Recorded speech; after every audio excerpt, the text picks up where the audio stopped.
seems clear that these stroke survivors and their carers benefit greatly from their Friday morning dance class.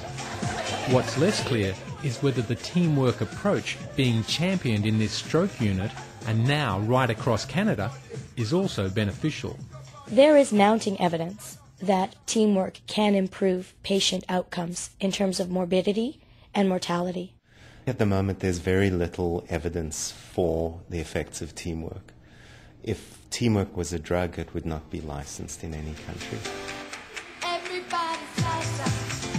Despite debate about the quality of evidence, Canadian governments are now spending tens of millions of dollars promoting teamwork in healthcare, with the hope that patients and professionals will be the winners. I think this is fundamentally transformative.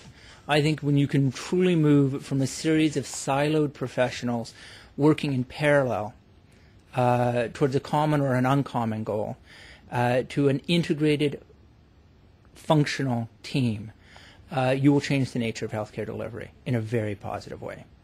She's able to dress herself independently.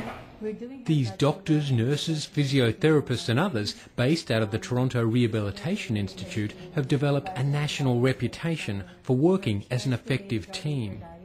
Stroke is a condition that really requires many different people to be involved. It's absolutely clear to all of us that no one of us could meet the needs of the patient alone, so it requires our engagement together.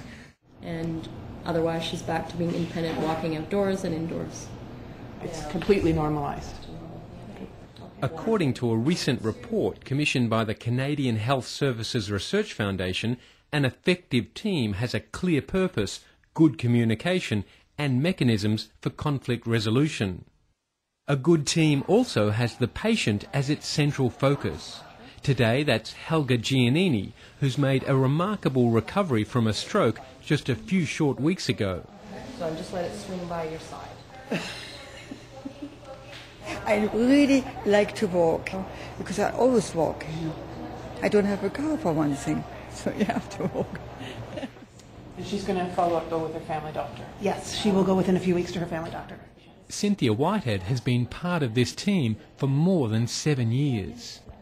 There's a sense of trust that has really developed amongst people, and we just expect of people that people will be engaged, will be involved, will be a part of the group effort. I think there's a real dedication to the patients as well, and focusing on the patient really helps people realize our commonality and focus our different perspectives. Anything else on her then? Next. Summarising the relevant research, the report suggests that when health professionals coordinate and collaborate, they can improve patient care, enhance patient safety and reduce staff burnout. First author of the report, Ivio Anderson, is helping lead a national push to bring teamwork into the healthcare system, an approach known more formally as interprofessional care. The stroke team that you witnessed today is one of the places where we actually send our students to actually learn about interprofessional care. And it is a role model from which we can actually have our students understand and see how teamwork can impact positively on patient-centered care. We want to help you to reflect upon when to collaborate. More than 1,000 first-year students studying medicine, occupational therapy and other health sciences have come to this special event to learn how teamwork can improve patient care. We want you to reflect upon how to collaborate. One of the special guests today is Ivy's sister-in-law, Carol Lauren. 2 years ago, Carol had a stroke, and her life changed. So help me welcome Carol Lauren.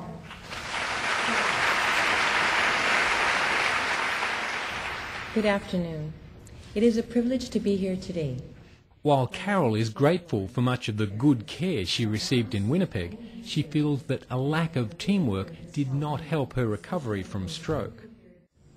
Different parts of the system need to talk to one another more.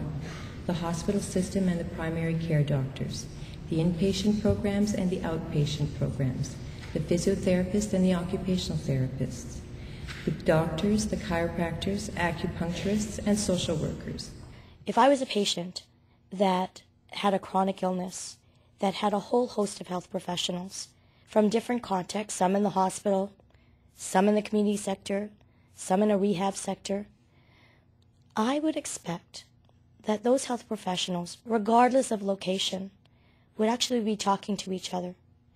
Our system, healthcare system, does not actually support that component of communication amongst health professions, regardless of context.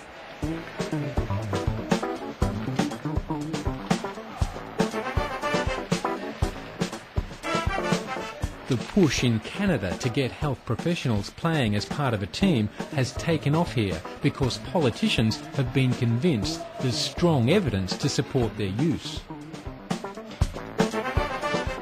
We know that they increase patient safety, increases patient satisfaction, and if you do it right, it increases provider satisfaction, which leads to better recruitment and better retention. And all parts of those are critical for the healthcare system. A practicing physician and assistant deputy minister, Joshua Tepper, is one of a growing number of teamwork converts. More and more policymakers are trying to turn towards evidence for any decision they make. And as the evidence became clear and not just anecdotal, it really provided a strong impetus for policymakers to feel comfortable making the investment, putting the energy into creating interprofessional or team-based care models in the healthcare system in a variety of settings.